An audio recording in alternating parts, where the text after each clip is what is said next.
Hey, man.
So,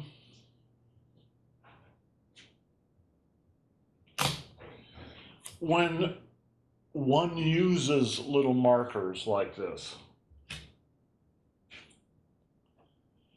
that hopefully is helpful in letting you know, right?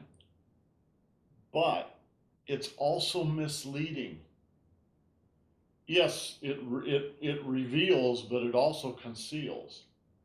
So, in the last class, I mentioned when you come into the Dan Chen, you don't just come into a point here. The whole daimai fills all the way around. Right? Same with the chest up here. So I'm going to leave them on for a minute.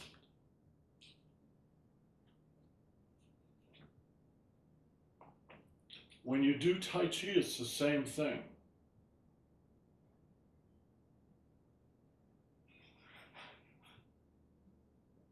Let me come up close. Chest, lower back. But chest doesn't just mean this point, it means the whole circumference of the body. Right? And when you drop into the Mingmen and back, it's not just that little point, it's the whole circle around the body. Chest, lower back. Chest, lower back.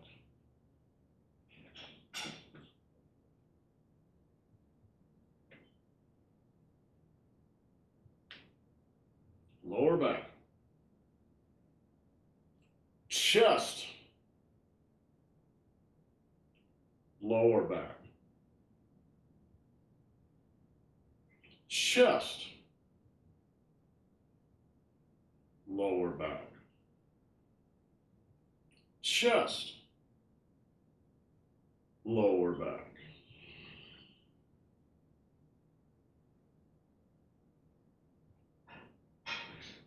Chest, lower back. Chest, lower back. Chest, lower back. Chest, lower back. Chest, lower back. Chest, lower back. Chest, lower back, chest, lower back, chest, lower back. And even that's a little misleading because there's a lot of other things going on. So these are signposts along the way, but don't focus so much on the signpost that you miss the journey. All right? It's not just the chest. It's also the shoulders and the top of the head. And if you're going to do the top of the head, you have to root into the ground. It's everything all at once. One more.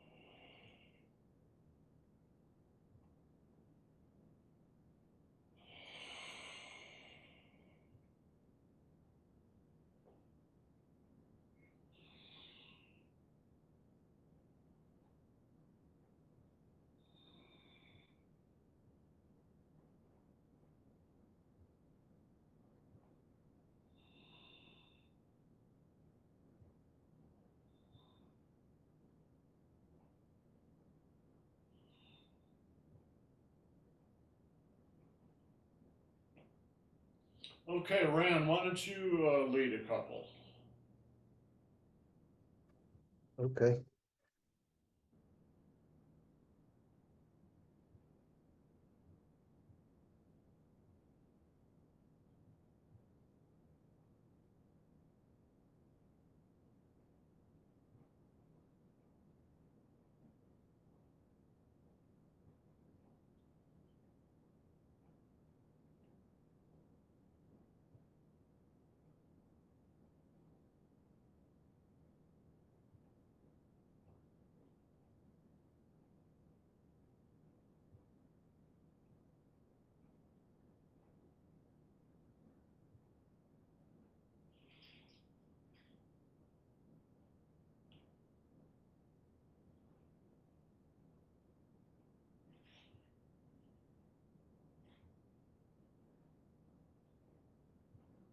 Good, one more.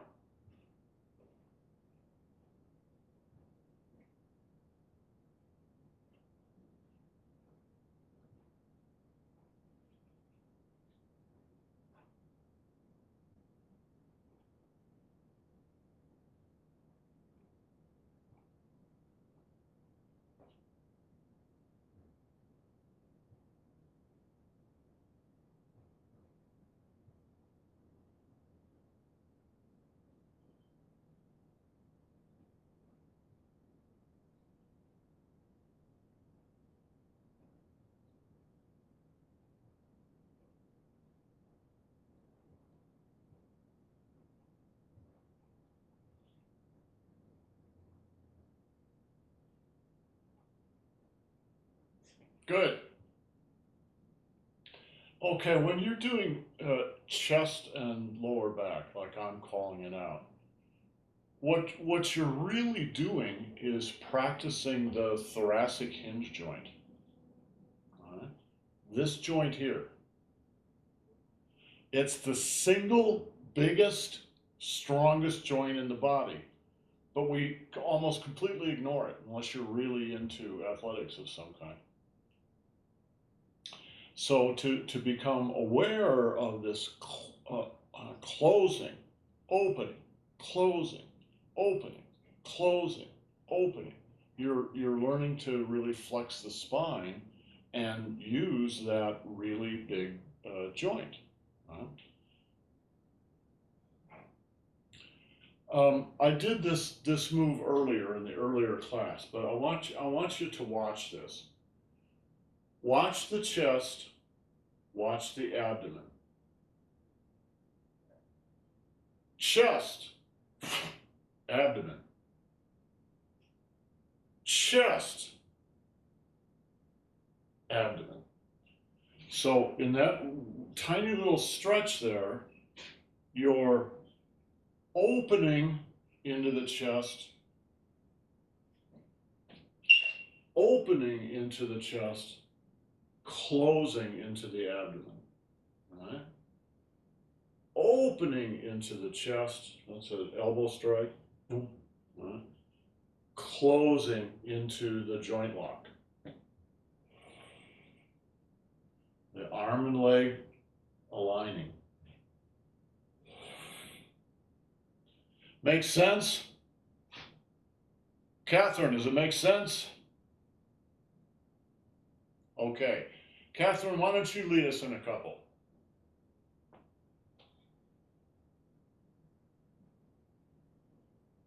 Ok.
Good.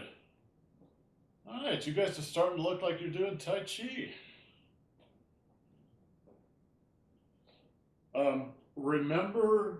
Remember to use your eyes.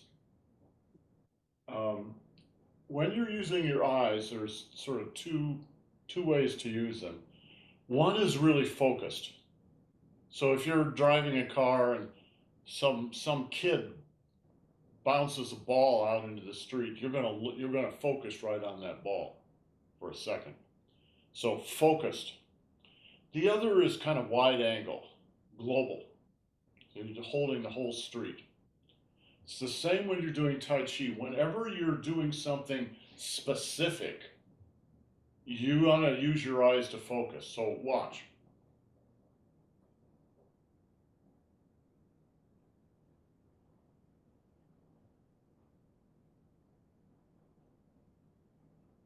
It's not this. Because the guy's over there. when Master Feng would do this, Feng was a very nice guy. He was very polite. He was very classy kind of guy. But when he did Tai Chi, it looked like this. He looked like he was going to rip your head off. It was really.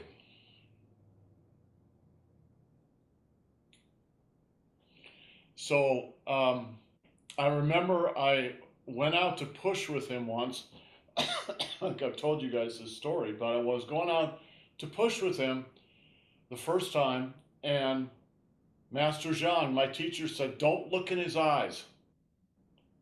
And then I went out and did that, and I didn't look in his eyes. And then later I asked, "Why did you say that?" And there was a couple of guys translating for us, and they said, "Oh, because he'll steal your chi. He'll steal your chi." Another guy who can steal your chi really well is Mike Tyson. If you can walk into a ring and stare Mike Tyson in the eyes and he doesn't steal your chi, you're a pretty good martial artist. All right? I'm not going to kill you, but I'm going to beat you. All right? And Feng was just like,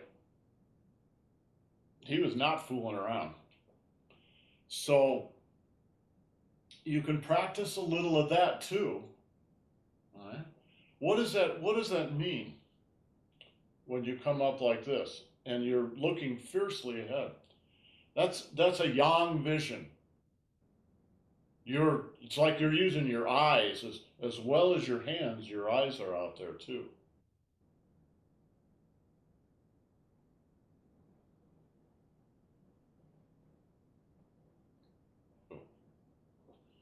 Catherine, one more.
Yes, very good.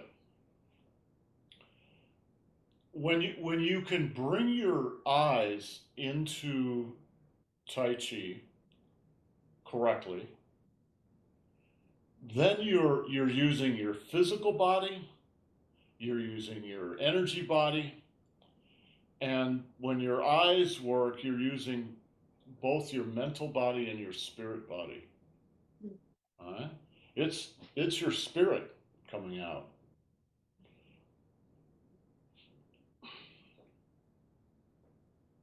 Maybe it's spirit in the kind of woo woo kind of way, but a lot of it is just your spirit.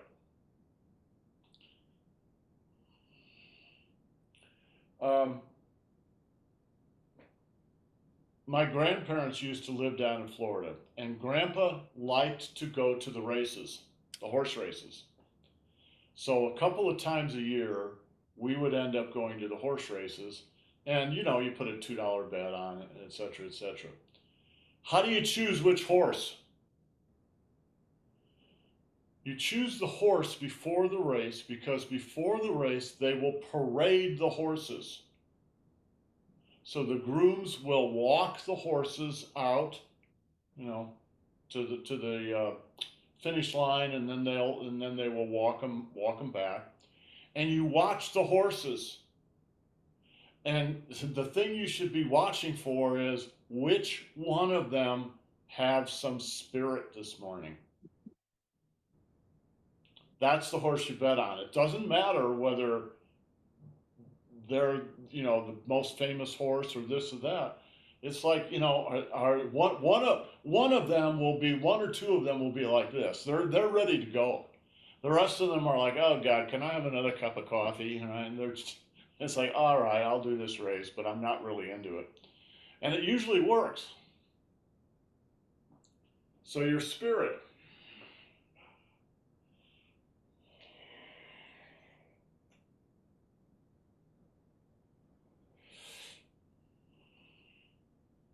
All right, let's go on to the rest of this move, and we'll work on this again tomorrow too. The rest of this move is difficult. There are two more parts to it.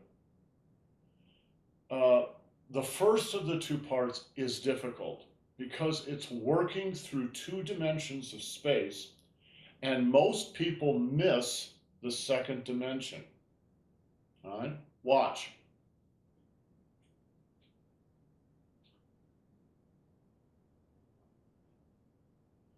All right.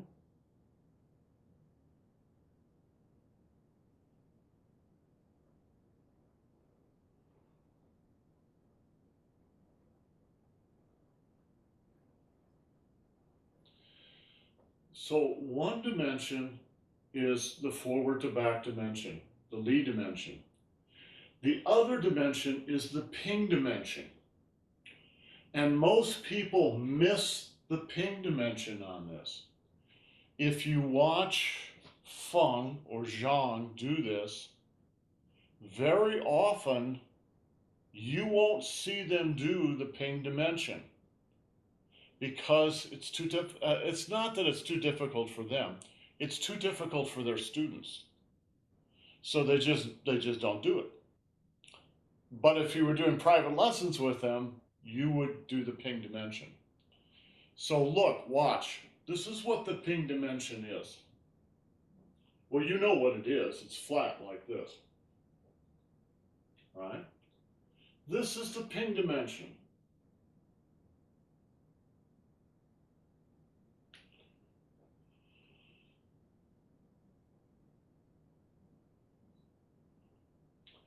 What are you doing? Somebody's trying to kick your knee.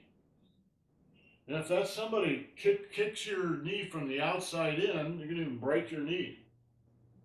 So what you want to do is block them. Well, that means you got to get way down there. That's a long way down.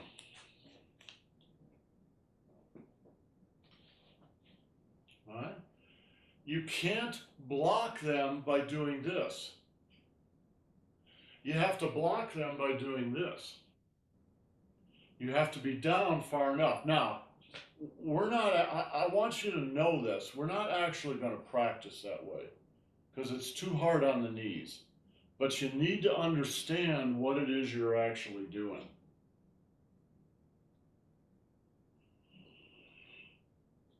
Sink. This is Li dimension, front to back dimension. Now it turns into ping. And now it turns into ping again.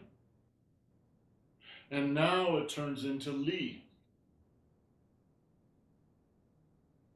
One more.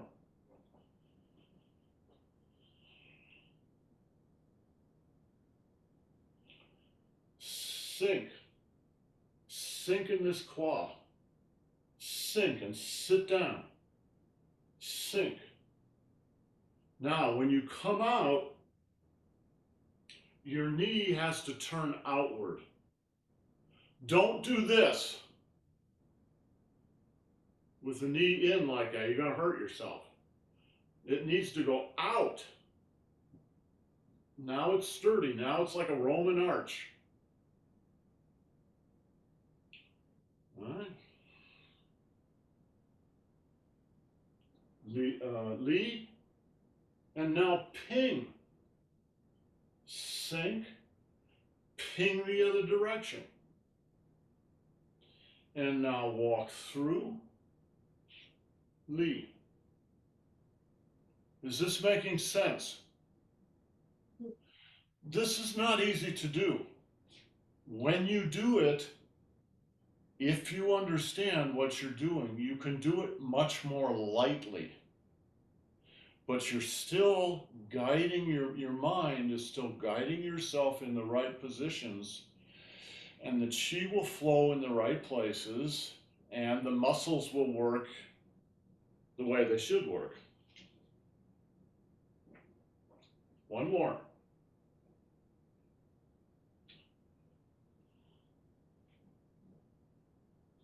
Sit down. Li, front to back. Li. Ping. Sit down again. Ping back the other direction. All right? And Li, walk through. Is this clear? Catherine, yes? More or less? It's clear. It's not easy to do, but it's clear. No, it's not easy to do. It's not easy to do. You're right. By the time you've moved into the second move, you're actually doing a difficult move. I think this is actually one of the more difficult moves in the whole form. One more.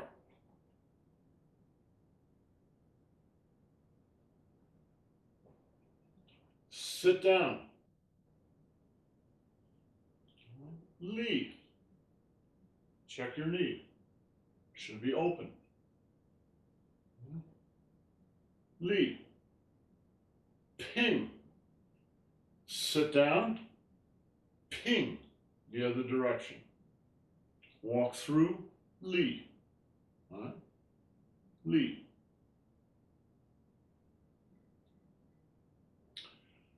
We'll do it one more time. There is one place where you need to adjust your toes.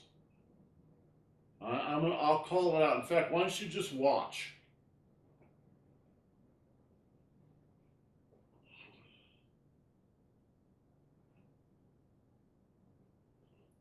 Right here. You want to open that knee, and the way to open the knee even further is to open the foot. Open. Why? Because you're going to walk through. So you need to make a little more space. Yeah, Kevin. Could you please go over the weight transfer during that move?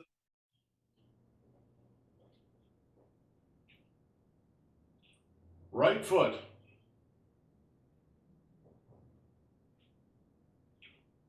Left foot. Right foot. Left foot. Stays on the left. This one's just giving you a little balance. One more.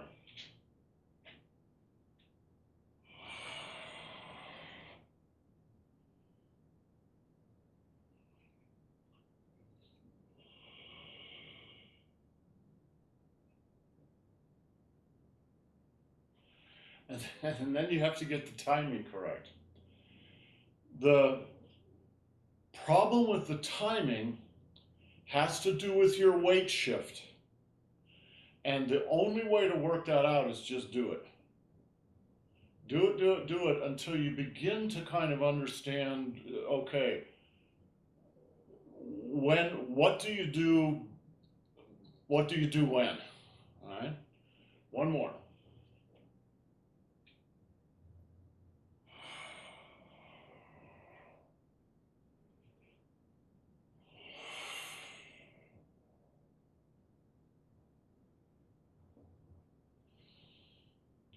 One, two,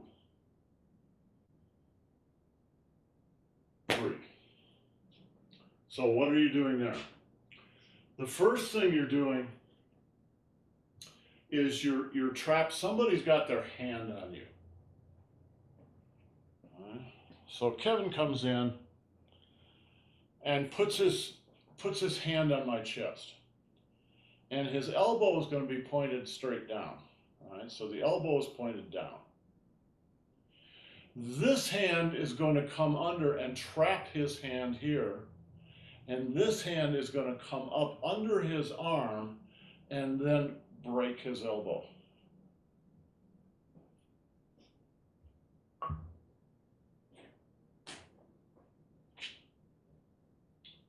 right, trap. Come up underneath. And how do you get the energy to break someone's arm? By coming up into your chest. This is the whole mass of the body comes up while this hand is pushing down. So this hand traps him here and then pushes him down.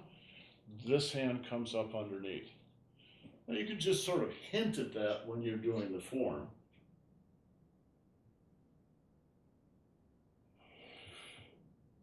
Right. And then relax. And one. Okay, so what are you doing there? You're using the outer knuckles, not the inner knuckles, the outer knuckles, and you're coming down the center line of somebody's body. Maybe you're going to hit him in the nose. Maybe you're going to get him in the chin. Maybe just down the front of the body. In other words, you're just going to get what you get.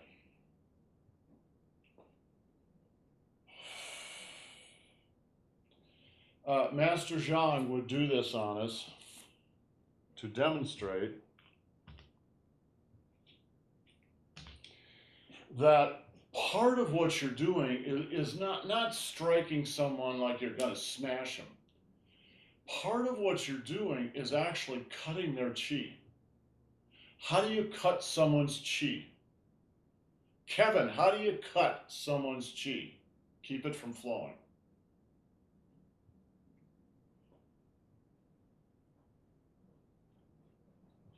Distract them? Yes, exactly. You cut their chi by cutting their mind. How do you cut their mind? By distracting them. Get them to pay attention to something instead of what they should be doing, pay attention to something else. So, yes, you can hit the guy, or you might just come out on his chest and just go like that. Not to hurt him, but just to distract him. Even if his conscious mind stays on you, part of his mind is going to be paying attention to this. And that's going to cut his chi. All right? This is a good thing to know, Catherine.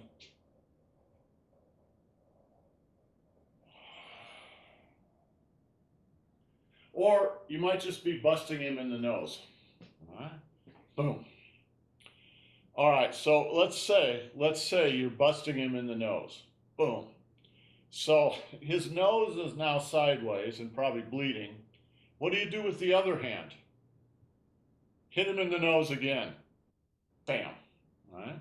You're using the back of the hand. So you bloody his nose and then you hit it again. Have you ever been hit in the nose? Kevin, what's it like? Talk about cutting your chi. Yes. When you get hit, I mean, a lot of, usually a hit in the nose is an accident. I mean, in a fight, of course, it's on purpose, but maybe you're playing football or you're doing whatever, and you get smacked in the nose. Man, it will stop everything right then and there. Right?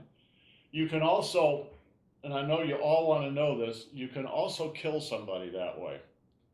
So, all right, if you take your hand like this and drive it up into the nose, you can kill somebody. Boom. Because you will drive the bones of the face up into the brain.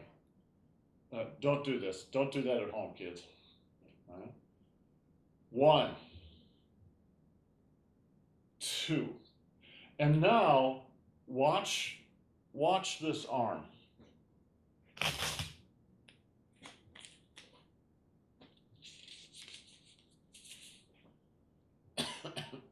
1, 2.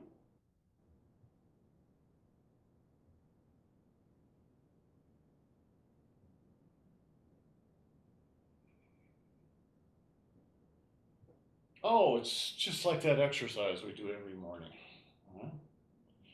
Somebody grabs you by the arm. One of the things you can do is this.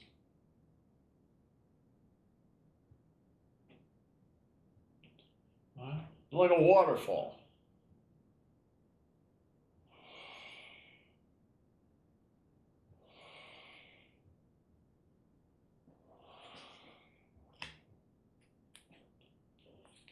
Watch the Dan Qian.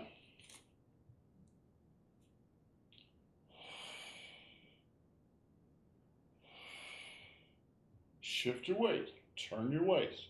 It's not this. It's this.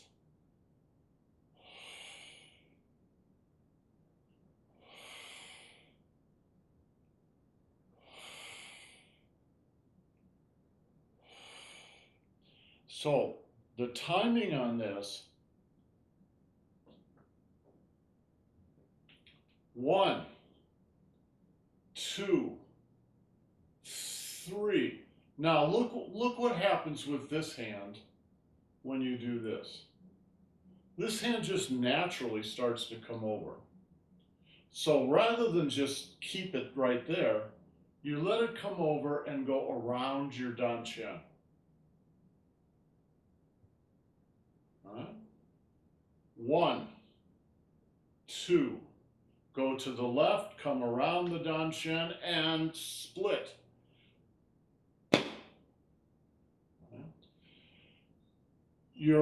Your leg comes up when your hand has already passed your dantian on the way up. Watch. Don't lift this knee too early. 1, 2, this comes around, and when it comes up past the dantian, that's when you lift your knee. If you lift it too early, watch. You're liable to throw yourself over backward.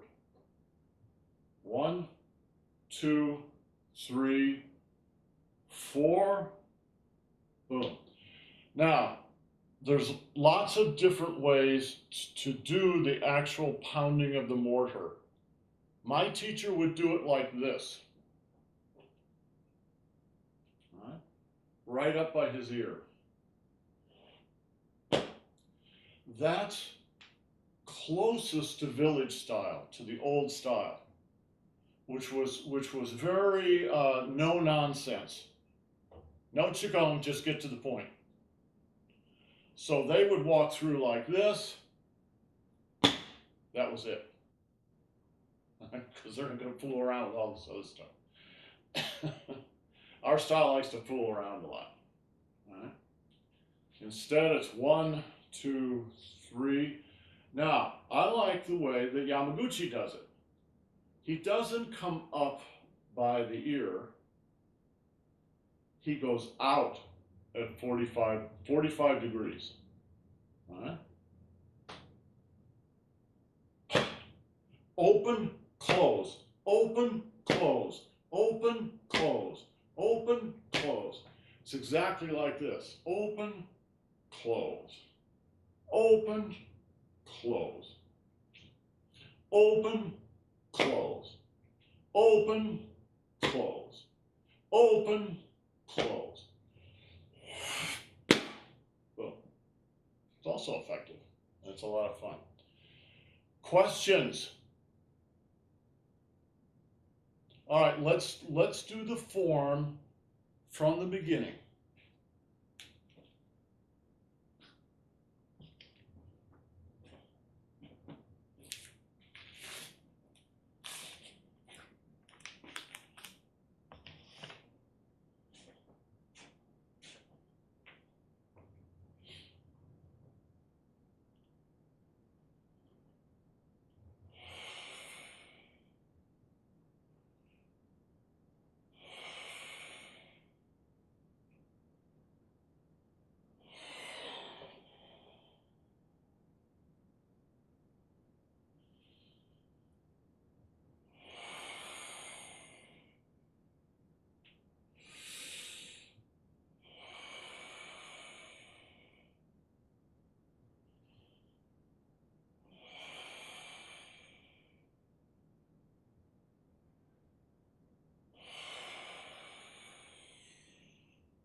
Okay, Ram, let me see you do one.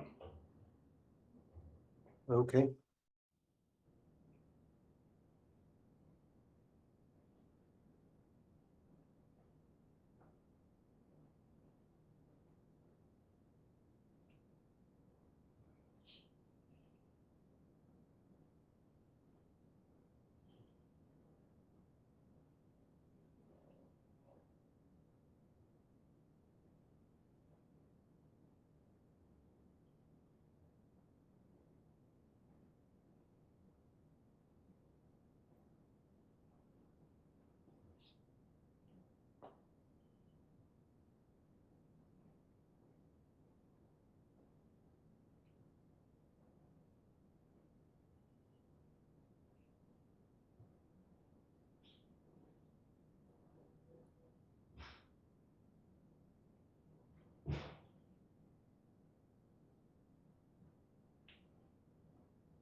Good. All right. And Catherine.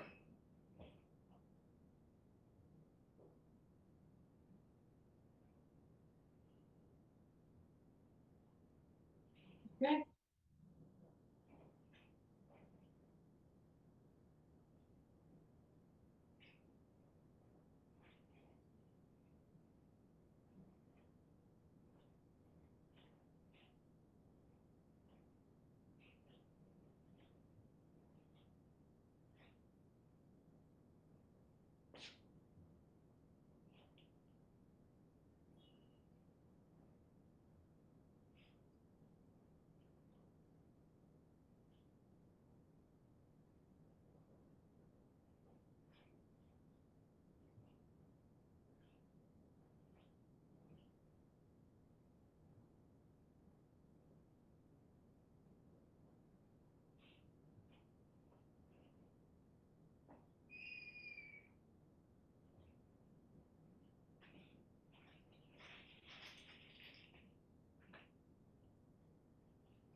Okay, good job, guys. We'll pick it up there tomorrow. There's a couple more things that I want to say, and then we'll move on to move number 3 tomorrow. All right? Have yourselves a great day, guys. We'll see you Thank tomorrow. you. Ciao.